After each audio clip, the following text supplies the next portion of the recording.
We don't know our expiry date, right? That's really the bottom line for all of us. We have an expiry date, but we don't know what it is. And we all understand, I understand that you will die and you will die. It's hard for me to picture that that's really going to happen to me, right? Even though I talk about it. Welcome again, Trudy. It's an honor. It's a pleasure to meet you. I've seen you on the Ikigai Summit. I've read in your book many passages multiple times. And it's also lovely, Nina, we get to share so many things and to see you here. Like, how important, or maybe what means humor to you? Humor is one of the pillars of Ikigai and illness. So I guess I would have to start with that. And one of the things that I have loved about my Japanese friends is how funny they are. Because you often have this idea in the West that Japanese are quite serious, and I find them hilarious. So for me, humor is, how could I explain it? I'm not really a funny person. But I appreciate people who have a sense of, it's a subtle kind of humor, never at the expense of somebody else, but being able to be able to laugh through some of the difficult things, to be able to, and may I tell you one little story? Please. In Canada, maybe a year and a half ago, there was a terrible incident where children from First Nations children, Indigenous children, their bodies were discovered at a school where they had died. It was like it's a horrific part of our country's history. And I was doing a webinar. I do weekly webinars at an organization in Alberta called Wellspring for cancer patients. And I do a different topic every week, every Friday. I've been doing this since COVID started for 3 years. And on that particular day, I was, just after that happened, I was doing, the topic was on humor, on the importance of humor and laughter. And in my group, there was an Indigenous woman, just a lovely woman. And I thought, what am I going to do now? Because this terrible thing has happened. And I can't just ignore that. And here I am about to talk about humor. So I thought the only thing I could do would be to ask her. So I asked, at the beginning of my webinar, I just invited her to please explain to us what that would mean. This terrible thing has happened. We're going to be doing a talk on humor, because I said, I can change my mind on a minute and we can talk about something else today. And she said, Trudy, we could never have survived in my culture without humor. Mm.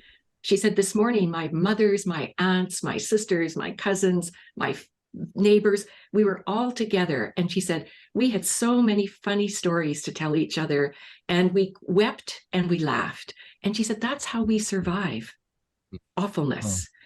Oh. And with Ikigai and illness, Dr. Itami considered that humor was one of the 4 pillars, right? One of the 4 major elements to help people go through difficult times and to help give them, in a way, the courage and the perseverance to still want to live and keep going, even though they were suffering.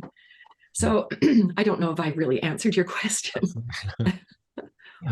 I think absolutely, because I just became aware that I'm overlooking humor. Well, like it's something, if there's time left, we can be humorous, but how essential maybe humor is in the midst of, everything that gets, sometimes life is dark and we're at the darkest places. And then, like you said, we have so much respect if we see what the world is like, where the world is upside down, we have wars and so on. Mm-hmm. How can we be humorous then? There's even something, maybe a shame of, how can I be with humor? I know. When people are suffering, right? Yeah. Yes, I know. And I'm sure Nina has something to say, because Viktor Frankl really talked about that, right? In concentration camps. Mm-hmm. Absolutely. I was thinking about him and his life story, and what I have understood from Viktor Frankl is that he sees humor as essential, yes, coping with life, to give life meaning. Mm-hmm. And while I was listening to you, Trudy, I thought maybe part of that is because it allows us to step back a little out of this tense and tremendously, deep situation. Mm-hmm.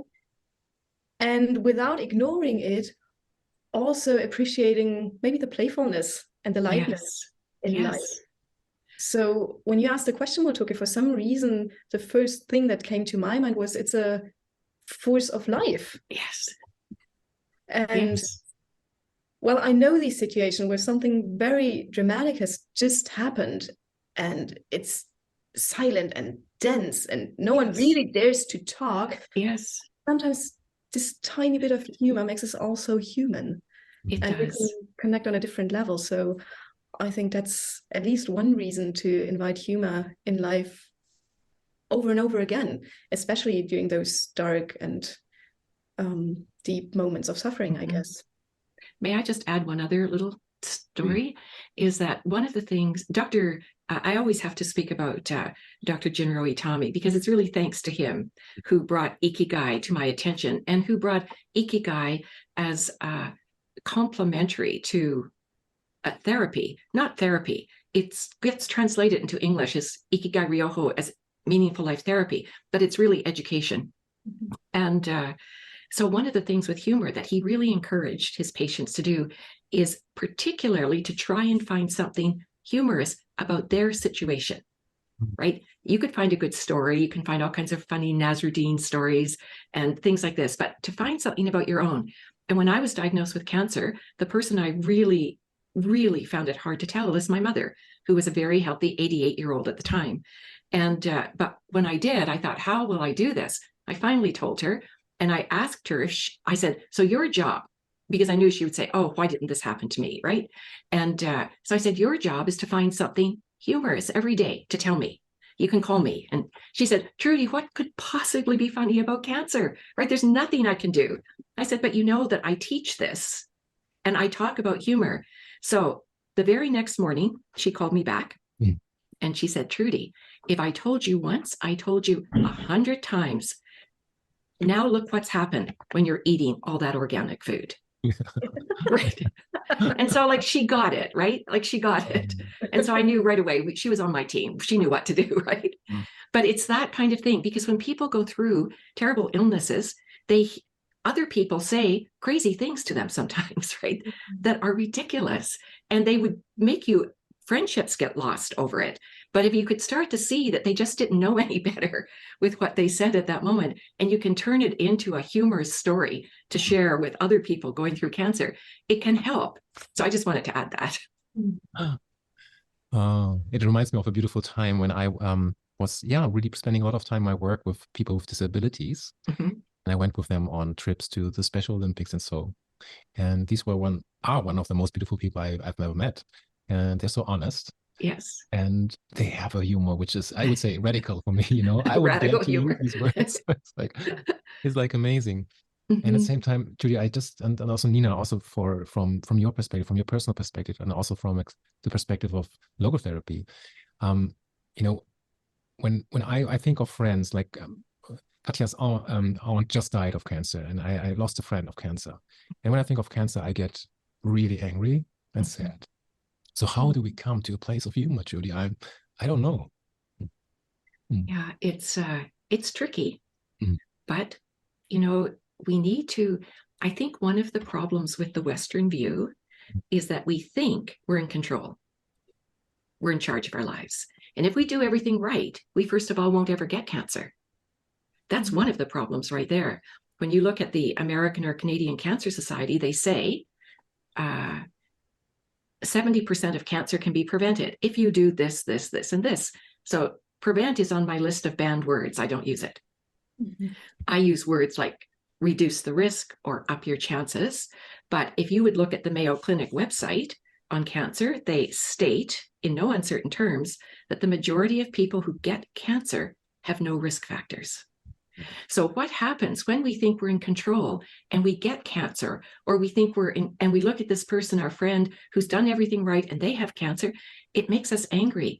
But honestly, I would say that I've come to see this is part of life, right? We're born and we die. And if we live long enough, we're going to get old, right? And if we live long enough, we're going to encounter health problems and disappointments and loss of all kinds.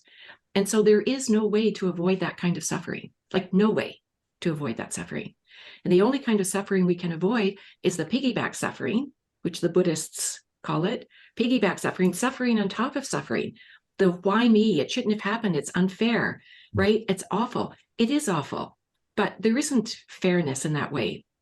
And so I think that from what I've learned from Dr. Itami and what I talk to people going through cancer with, that as long as we're still breathing, we are alive, that we can find these small moments of joy and purpose and meaning in life. That it's like that ikigai being the sum of small joys. It's not the great big things out there. It doesn't cure. We don't have a cure, but we can heal. And the way we heal in a certain way, one of the big ways of healing, is we come to terms with what is, right? We come to terms with the fact that we're in that concentration camp, or we do have this cancer for which there is no treatment even. And so what can I do now, right? And so it's a radical acceptance and acknowledgement of what we can't do anything about. And then we take our energy and the time we've got to do the things that are really important for us to do with our loved ones, for ourselves, whatever that happens to be. And so it doesn't mean it's easy. We persevere, but it's worth it. You said it so beautifully, Trudy. It's an act of radical acceptance. And to me, that acceptance is not only of what has happened to us, but also of what it makes us feel like. Yes. We're mentioning that feeling of anger that arose. And I think I can pretty much relate to that, having lost someone close to me through cancer too. Yes. And I think one of the keys to dealing with it a bit better than just getting stuck in this multitude of emotions is to at least try to accept it a bit, try to accept that anger, that sadness, that grief, maybe even, because I find even in, smaller situations, once you accept it, there is a way that this emotion can go through you. And then there opens up this space that makes you realize there is something to be maybe grateful for, something to maybe even laugh about, something to share with your loved ones. So that's, I think, one important thing, which is super difficult at times. And I wish I was in the position to say, that's something I've learned in my life. I'm certainly on my way to still learn and practice quite a bit, but I'm at least getting better at it. And the other thing is, and that's very much anchored in logotherapy also, by what Viktor Frankl experienced personally and also with his patients, whatever happened until that point and until that time when someone dies is not lost. Those memories did happen. Those points of connection happened and were real. That love was real. And yes, we could be sad, and we are sad at times that maybe a life has come to an end too early in our perception. Yes. And I think the greatest gift is when we are able to switch perspectives and get into a position of being grateful for what has happened, what we did share with that friend, with that family member, because it's not lost. Those memories are there. Yes. And I think that's what I try to remind myself of whenever I'm in such a situation. And Trudy, I agree. And I think we all agree here that this isn't easy and isn't, what comes to our minds first. And at the same time, it's so worthwhile because it also gives those people a different space, a different, space to remember them and to even honor them and what they contributed to our lives, maybe during their lifetime. Thank you. And I think in a way, just to add one last thing, it's not about getting over anything, right? We learn to coexist. We learn to coexist. It's not, we don't have to get our thoughts right. We don't have to like it, right? Or befriend it. But it's learning, it's like grief. We learn to coexist with it. If I lose my child, I will have grief for the rest of my days. It will change me in significant ways. But it doesn't mean that my life comes to an end. In a way, I think it reminds me that life is precious. And I do this is kind of off topic, but I do think when we lose someone who's very special to us, that one of the things that we can consider doing is to kind of do something in their honor, as a way, right? Maybe they were writing a book and wasn't finished, but maybe you could finish it. Or maybe they had a cause that they were really dedicated to, that you could do something for that. I think those are, like, we can come up with some really wonderful, healthy, loving ways to cope, right? To cope and coexist with our loss and honor the memory of this person that we loved. Mm. Oh, that is so beautiful, so rich. And it reminds me of the causes, like, for example, my friend lived two, and one is an unfinished project. So, and I get energy out of that. So what you just said, it helps me a lot. Maybe being a little bit sensitive to some things, to emotions. And then, you know, I'm in the Enneagram, they would say I'm the artist type, you know, the world is in war. I write a song, you know, I have to grieve for many days, and then I step out. Hopefully I get out of that rabbit hole, let's say, of emotions. But then I need to do something, because also it helps me to be honest. Yes. It just helps me to move forward as well, and to honor life. I mean, the life of maybe the person we lost, but also the gift I'm presented to, which is getting up in the morning and having another day. Yes. It's true. I was thinking, because I know how meaningful it is for you, the teachings of Dr. Itami. Yes. I was just thinking about, like, maybe the core of the teachings, as I understood it, is like, even though I'm ill, I will not live like a sick person. Yes. And I thought, isn't that universal? You know, maybe Frankl would teach us, even though I'm a prisoner, you know, I don't have, like, mentally live as a prisoner. Yes. Yeah. Yes. And even though I'm a widow, or I lost someone, you know, I don't have to live only with that grief, but I can, there's more. Am I understanding that right?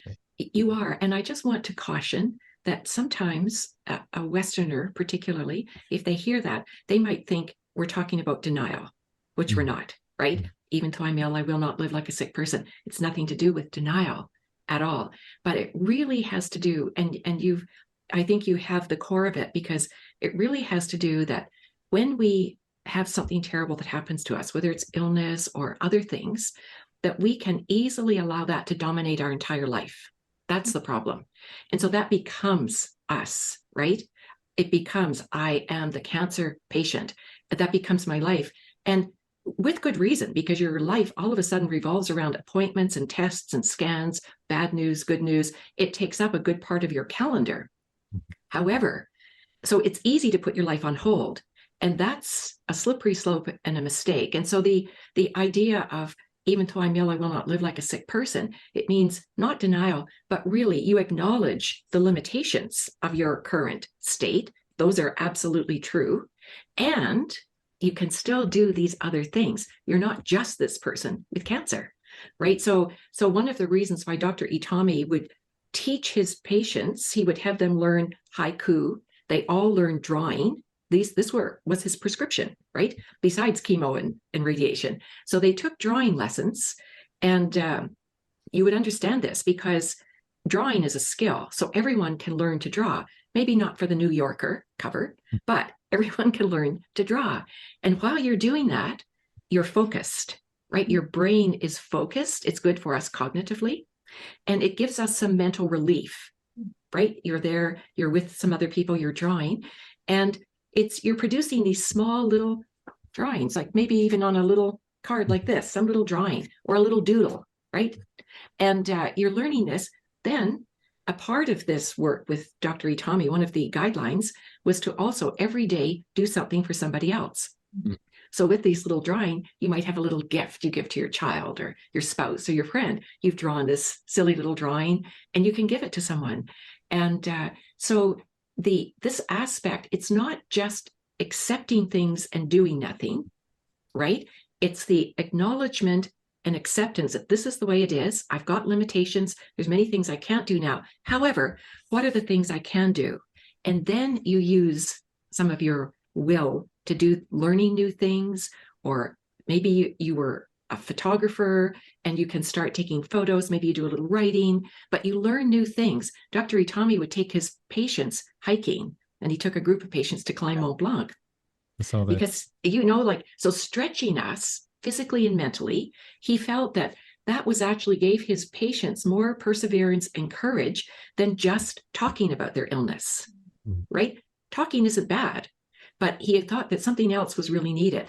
And so there's these other things that he would have them do, very creative things, and do paint fests at the hospital and so many different lovely things, learning calligraphy and doing things like that, creative works that you may not have considered doing before. And now you do it, and it also becomes something that you take into your life when treatment is finished and you're moving on. It's not just because you have cancer. So I love that part. It's such a creative way, right? My both parents are into medicine. They're really, what would we say, classical, let's say, educated in school medicine. Yes. And if you go to their hospitals, they're big. But I don't see so many creative areas, to be honest, and so many creative practices. And it makes sense. I just followed you and I had some, I don't know what you know, but a lot of technical things, oh, the prefrontal cortex gets something to do, self-actualization, so many things. Yes. Yes. And I wondered, I don't know what people think. For any crisis we face, or maybe not even a crisis, this would be so helpful, not to be caught up only by the dilemma we're facing, right? Yes. And the slippery slope again is thinking, I can't do anything until conditions are right.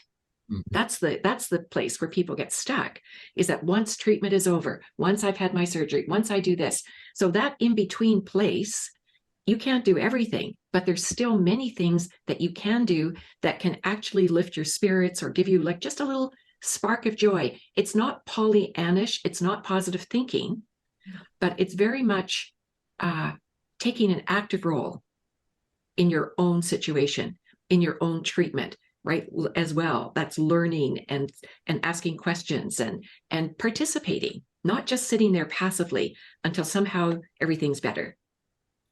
But Trudy, if I may jump into that topic here, wouldn't you even dare to say that this doesn't only apply to such a very specific situation, but actually to life itself? Exactly. What happens so often, at least with the clients that I'm working with, that they are telling me, well, once I get that job, that relationship, that size of clothing for that matter, then I'll be happy and satisfied and joyful and whatever. And what I try to support them in is to see, well, maybe you're not there yet. Maybe that's something you're still longing for good reasons. Sometimes for good, sometimes for not so good reasons, but still. And yet there is something you can do right now, not the whole spectrum, and maybe not the way you wish to do so in the future, but you can start right now. And I think that's one of the most powerful mind shifts, when people realize they can be active right at this very moment, not tomorrow, not in a month, not when they are then in a new relationship, in a new house, whatever, but right now. And I think although this seems so easy, there's so many people out there very much struggling with that. And if I may, my question would be, from your experience, what really helps people to shift their focus and not identify, I would even dare to say over-identify with their illness, with their destiny, with that one bad thing that happened in their life? Because my impression is that often people get so stuck in those situations, maybe due to things they need to fulfill, appointments, to-do lists, whatever, but also because they take it as part of their personality and sometimes don't dare to see, as we'd say in logotherapy, those free areas in life, those areas where they can act. So again, my question, I think, would be, from your experience, what would help people to also see those other parts instead of over-identifying with an important life event, an illness, something similar? Well, I think it's there's a couple of things. There needs to be a certain willingness on their part. So, for instance, if somebody comes to take a program, or it's education, right? They need to know. They need to know. I think of it as education. They act so, and Dr. Itami would say that what he was doing in his training, this psychosocial, was to give his patients the skills they needed to get. So he said it's a skill-based training, right? To give them the skills they needed to go forward and do these things and to recognize these things. Like, for instance, it's cancer patients. And by the way, you're right. I do this for Ikigai and illness, but I often have people, who read my blog or read this book who have no illness whatsoever. but they just, it's encouragement, right? It's encouragement, some kind of practical ways of looking at things. And I have to tell you that, like, one little thing that has been very helpful to people who have been, say, in my workshops, is this idea of I get to do this. Because we're in cancer, as in other things, you will hear people talk all the time. I have to go to chemo. I have to go for the scan. I have to. And it's a heaviness associated with it. But then I like to tell the story of a relative of mine who was diagnosed with an incurable cancer and no treatment was available. At the week before I was finishing my last treatment, 18 months of treatment that I had done. And I was so excited and so celebratory, and still was. However, I thought about Mike, and I thought, you know what? Mike would give his right arm if he actually had treatment. And so, this could be applied to anything, right? It's like, I get to do this. I live in a country where treatment is available. I'm alive because the treatment actually worked for me, right? And I get to do these things. And I can tell you such a simplistic thing about a dinner party where the dishwasher broke down. And I'm standing at the sink and my husband is with me, and he was saying, you know, you should get those kids to go out, get your kids to come and do these dishes. And I said, you know what? I'm doing these dishes for my father, because my father had lost both of his legs and to diabetes. And I had said to my husband, you know what? My father would give anything if he could actually stand here right now and do these dishes, right? So I am very always aware. And I've had people, lung cancer patients, especially for some reason, would say to me, it changed everything. Now that I go to my appointment, I'm saying, I got to go and have chemo today. I'm not lucky that I got cancer, but you know what? I'm very grateful that at the Tom Baker Center in Calgary, I get to go and I'm getting treatment that's improving the quality of my life and my longevity. So this isn't positive thinking. This to me is reality thinking. This also is true. And I think that's where, you know, if people start to get that, but they need to hear it, and they need to be in a friendly situation, I think, to hear it, because I'll tell you, I also believe there's no expert out there that knows best what you should do, right? We each have to come to some decisions on our own. And so I tell people, if I say something and it resonates with you, keep it. But if I say something that you disagree, that's perfectly okay. I don't mind. Forget that part, right? And anything I say, adapt it to your circumstances. There's no formula or prescription on how to live a life or how to survive a crisis. But there's hints and there's guardrails along the way that people have used. And so people like Viktor Frankl are people I learn from and so deeply appreciate how he turned his terrible situation into a way to help others. Mm-hmm. And that's what he does. But it's just small steps. And I do think that, you know, one of the reasons people don't do things, they won't ask someone out on a date because they're shy or for coffee, or they won't join a choir, which can be very helpful to their health because they were told in grade 1 they didn't have a choir voice, or they won't take an art class. But there's little things. The creative arts have a huge role to play, I think, in getting people to be bold, a little bolder, and take a little class and learn something new and have some beauty.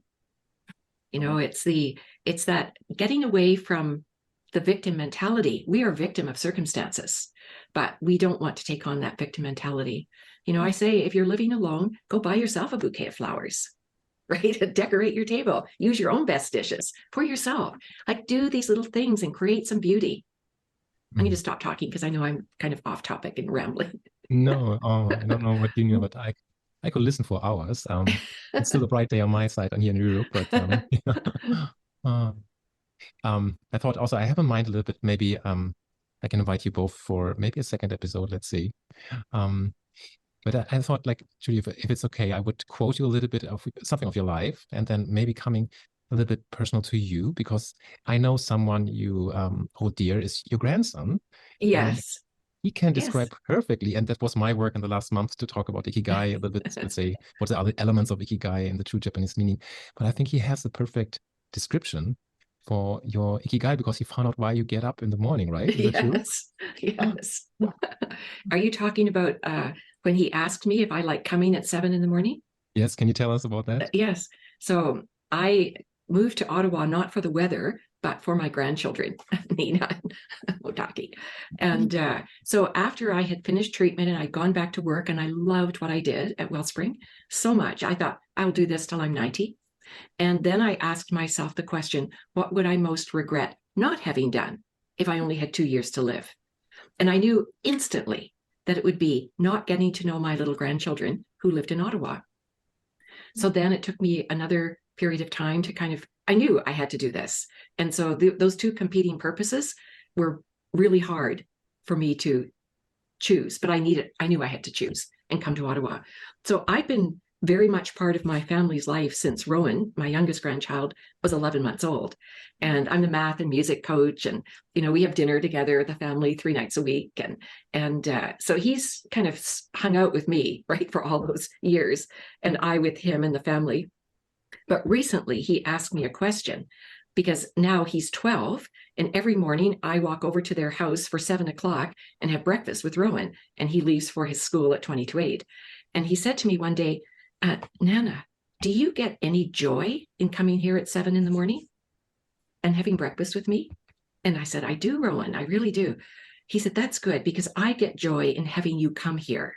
Mm-hmm. He said, what would you do anyway if you didn't come here at 7? I said, oh, maybe I would sleep in a little longer. Oh, that would not be good. Not for an aging brain. He said, cognitively, right? It's better for you to have a reason to get up in the morning and do things, right? And so he said, I think that maybe I'm actually helping you and you're helping me, right? We're both helping each other because I'm learning French. He's in a French school. He said, you're learning French now. And, you work with math and you're doing all these things. And we have, he said, you're kind of like another mother to me, aren't you? And I said, in a certain way, I'm your grandmother. I said, I've got the easy part. And, but it's that kind of thing. And he said to me, Nana, this was another time, he said, I really hope you continue to be doing webinars until you're in your 90s at least, because he said, you're helping a lot of people. Now, he just picks these kinds of things. He just knows what I do and he's making assumptions, but he really recognized that he's part of my ikigai. It's my reason to get up in the morning is to go and have breakfast with Rowan.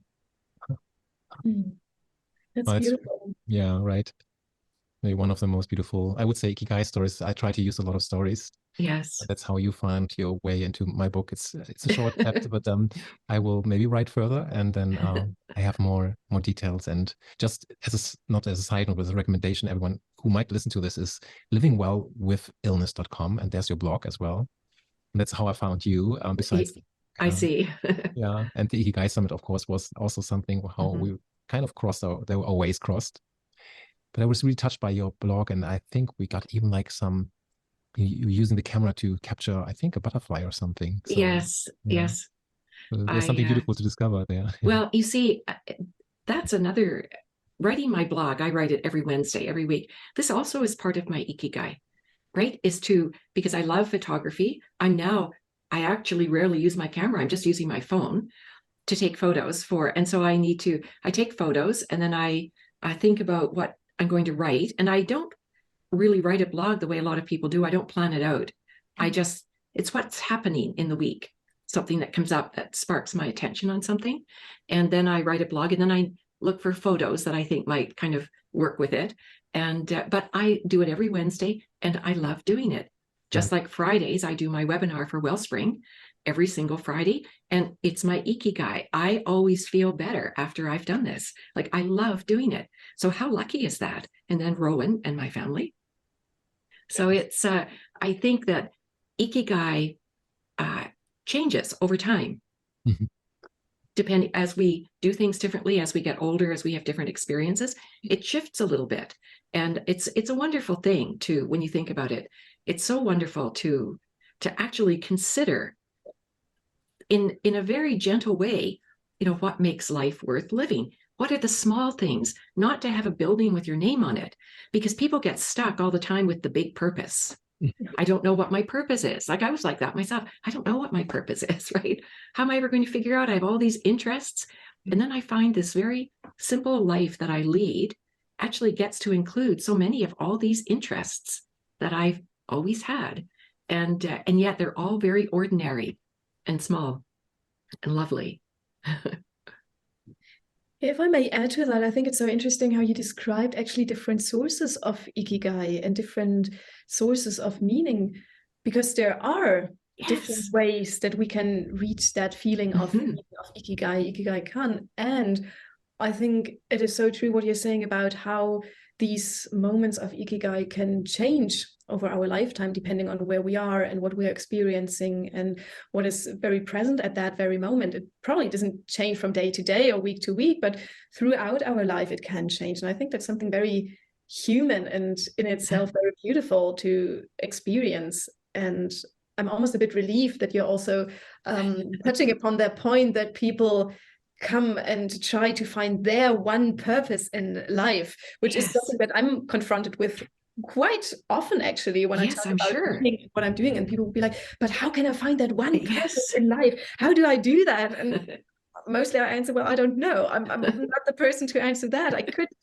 maybe support you on discovering different sources for meaning, different sources to lead a purposeful life in your everyday experience, but I'm not a believer of that one thing in life. And thinking back to Viktor Frankl, I also think of so many different things that brought meaning to him. And I think, Motoki, that's something that we have already talked about quite often, how there are many different sources of ikigai, of meaning in life. Absolutely. Yes. And Nina, I was thinking of one thing that I do think is helpful with people that I recommend is to really try and cultivate a curious mind, right? So notice what gets your attention, right? Just notice in your day-to-day life when you're out, what captures your attention, even for a moment. What window do you stop at if you're on a store? Is it a piece of art, or is it a beautiful bouquet of flowers? Or, you know, not just in nature and with material things too, and people. Who are the people that when you leave them, you feel better about yourself, right? And who do you feel just drained by? But so rather than, I mean, it sounds a little odd perhaps when I say that I'm not so interested in trying to find peace of mind, but I am really interested in trying to cultivate a curious mind, or a flexible mind, or a mind that can adapt itself to our changing circumstances. And so we're not fixed. And therefore, if we can stay curious, that's a little bit of how we can find some of these things that we might be interested in pursuing. Although we might talk ourselves out of it because we think, oh, I don't know how to draw. I don't know how to paint, but I love color. And I always thought I'd like to, but I'm not able to. So if we could do the arugamama thing or the morita aspect, where our feelings are fickle. And if we don't allow our feelings to be in charge, they give us great information. But if we don't allow our feelings to be in charge, we can be shy and join the drumming group, right? We can be nervous and take the first little drawing class, or ask a friend out or a new acquaintance out to coffee. We don't have to sit and wait for somebody to invite us in. We can actually take some action. And what's the worst that can happen? They say no. They're not free. You ask somebody else. But we do need to, it's not we need to, but I think that we allow ourselves to be a little bold and a little courageous to do these things. They're not easy, but they're very rewarding. Oh, beautiful. I think sometimes you have the sense, if there's this music piece, it could be kind of the last chord. This is like a really high note. And just for us, I think I wrote down so many things, Trudy. So, and Nina, thank you for teaching like me, and then maybe let's see what we get to do with this. So beautiful. I learned so much. But I have one question, if that is okay. Is that okay? Sure. Yes. And maybe it's a really subjective question. Like I'm really egoistic now, Okay. from my perspective. we went into the spaces of like this in between. And I think this is a picture for us today. So in between of, accepting, but not, let's say, me being defined by the illness, And Yes. then also, saying, not getting stuck, but also acknowledging, and then also acknowledging life and the beauty of life. Yes. And I think I am, Japanese can be really shy and we don't try to offend people. Yes. Yes. So how would I talk to you, Trudy? Do you consider yourself you're living with cancer, or is it like, I went through the treatment and now, it's a time without? Or how can I treat you or other people in my family also having illnesses with the utmost respect, but also not, labeling them? How can I engage with you? How can I treat the situation? I'm really like, I'm an alphabet sometimes, at Japanese alphabet and these things, Yes. Yeah. Well, you know what? It's such an interesting question. Nobody's ever asked me this question. So I just have to think for a second. I think it's very individual. And I think when we're dealing with a particular person, that we need to ask them how they would like us to talk about this.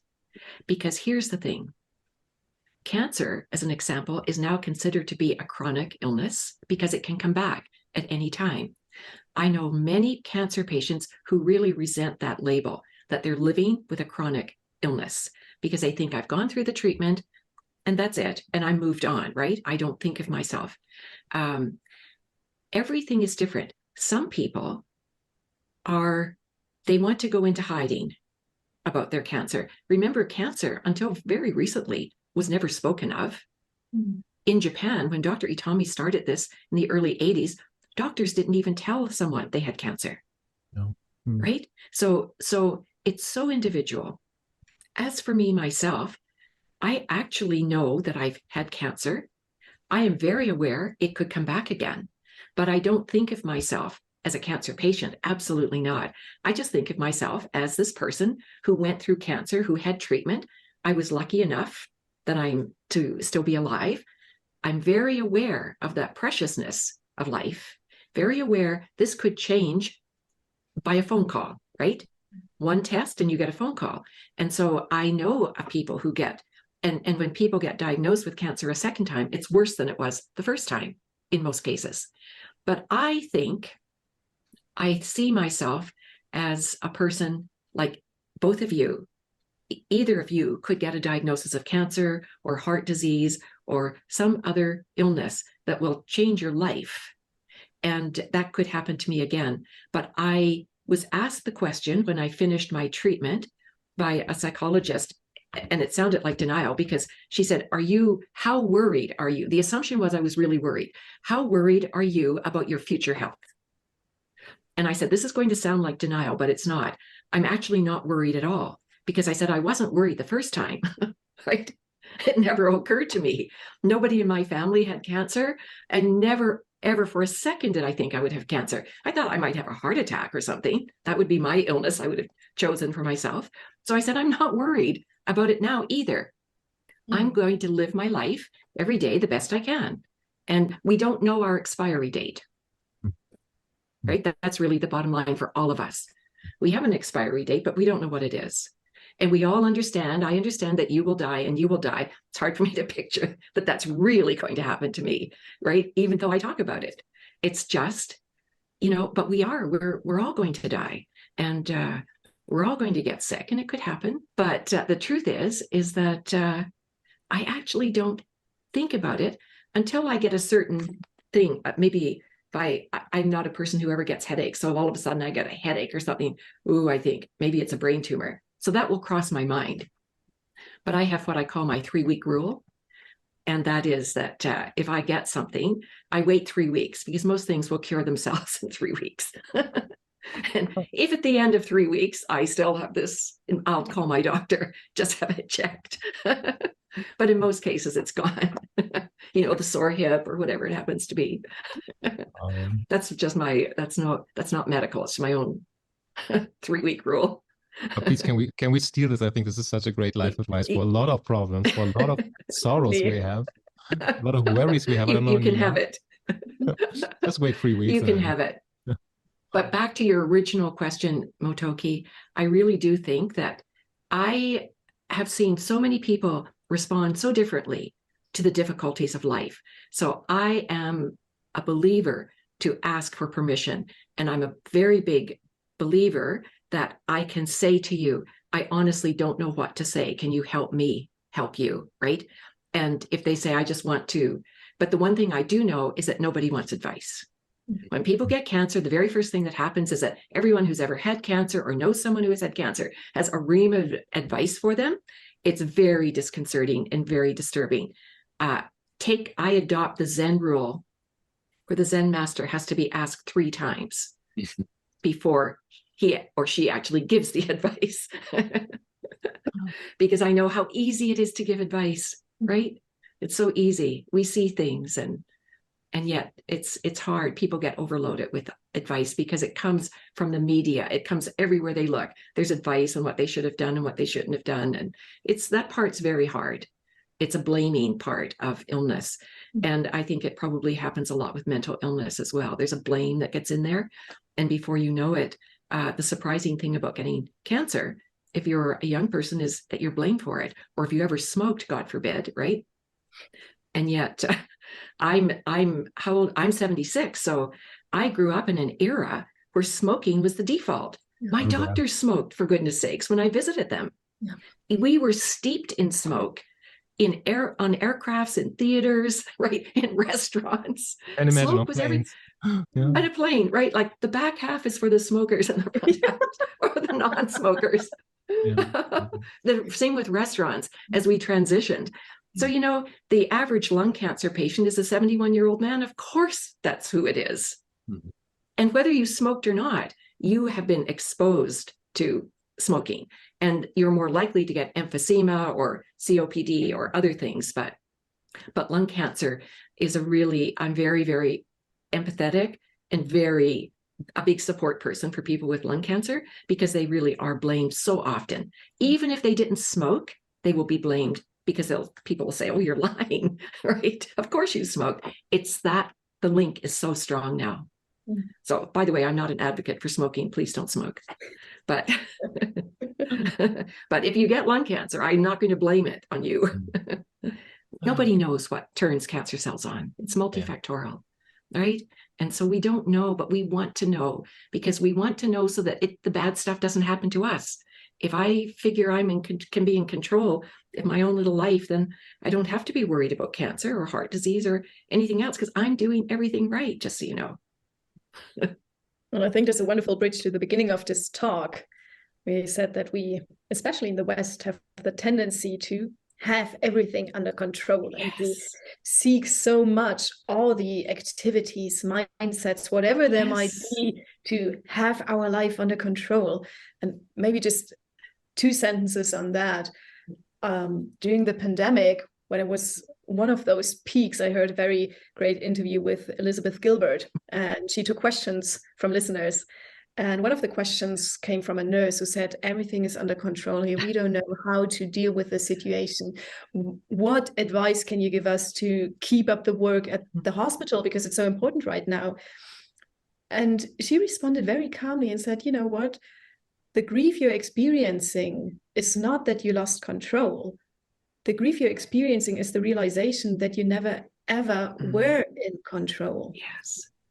And I think that hit a lot of people during the pandemic, whether or not they were nurses or teachers or whatever they were doing in their life. And I think that ties back some way to what you were just talking about, this wish to be in control instead of finding a way, and there can be many ways, to accept that we're not. Yes, that's perfect. That's such a great example. By the way, it has been completely wonderful for me to meet both of you.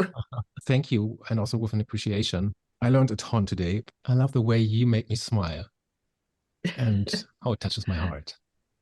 Oh, that's very, very kind of you. And both of you just kind of beam away like North Stars here on this screen. Really, really. It's just today, I'm really have such a wonderful, heartwarming experience to be with both of you. Thank you. Thank you. because I think this is happening because of your encouragement. Thank you for encouraging me always with these things and giving me the feeling I'm not weird. This is totally okay to follow these halfway. Maybe the reason is because I try to conserve the feeling that I'm not weird and into people that are similar to me. And you make me feel like I'm not weird. Well, excellent. At least 3 people not being weird. Exactly. We Or we're weird and we're okay. Thank you both so much. My appreciation goes to both of you. And as a heartfelt thank you for a true dialogue in the sense of flow of meaning, which I experienced over the past hour, which touched not only my heart, but inspired my mind and gave me so much inspiration, not only for my work with clients, but especially for my own life, everyday life in all its facets. Thank you so much. That is so lovely and kind. Thank you. And I've been inspired by both of you, So I want to be able to follow what you're up to and what you're doing. So you keep me informed, okay?